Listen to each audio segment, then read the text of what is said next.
Les esprits imitateurs dans le prophétique, les dangers majeurs qui courent le prophète et les leaders.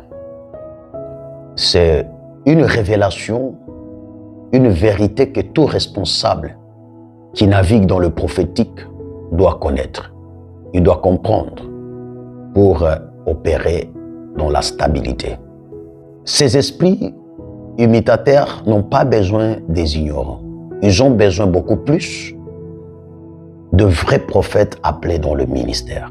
C'est pourquoi je vous ai dit, c'est très important ce que je vais dire.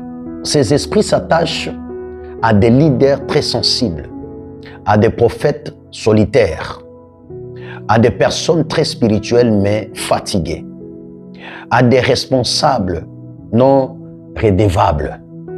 Alors, leur stratégie ou soit la mission de ces esprits est de flatter l'appel d'une personne, d'un prophète, et d'accélérer la révélation dans votre appel et de séduire votre patience.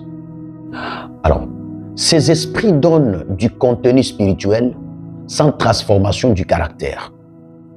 C'est pourquoi j'ai dit c'est très important. Vous ne pouvez pas être en train de travailler dans le prophétique, dans une dimension spirituelle, sans que votre dimension ne puisse amener une transformation dans la vie des gens, ni une transformation des caractères dans votre environnement. Ça, c'est un échec du prophétique. Alors, faites attention avec les accès non autorisés. Ce sont des erreurs fréquentes chez les appelés, chez les prophètes, surtout dans le prophétique. Écoutez ces principes de base. Tout accès que Dieu n'ouvre pas lui-même devient une intrusion. Pour nous, les leaders et le prophète, les accès non autorisés prennent souvent la forme de chercher à maintenir un niveau d'intensité. Vous savez, Dieu ferme parfois une porte, non par rejet, non parce qu'il a fini avec vous, mais parce qu'il veut changer des saisons. Parce qu'à chaque fois que Dieu veut changer des saisons, il commence d'abord par fermer l'ancienne porte.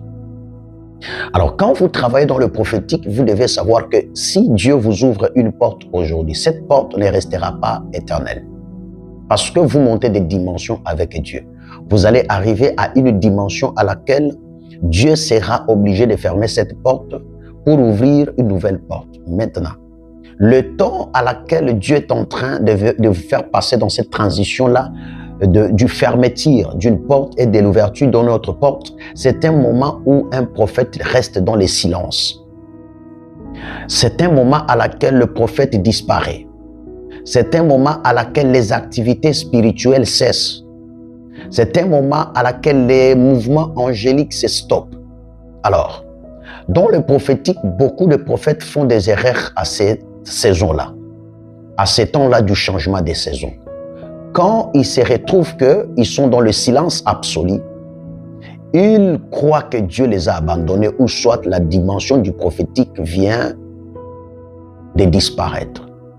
Or, c'est un temps de silence à laquelle Dieu commence à vous préparer pour une autre saison. Parce que nous, les prophètes, nous travaillons selon les saisons. Il y a des saisons à laquelle Dieu veut que tu opères beaucoup plus dans tel niveau et il y a des saisons à laquelle Dieu veut que tu disparaisses et que tu restes attentif à son écoute pour qu'il te révèle le mystère pour une autre saison parce que nous travaillons par rapport aux saisons.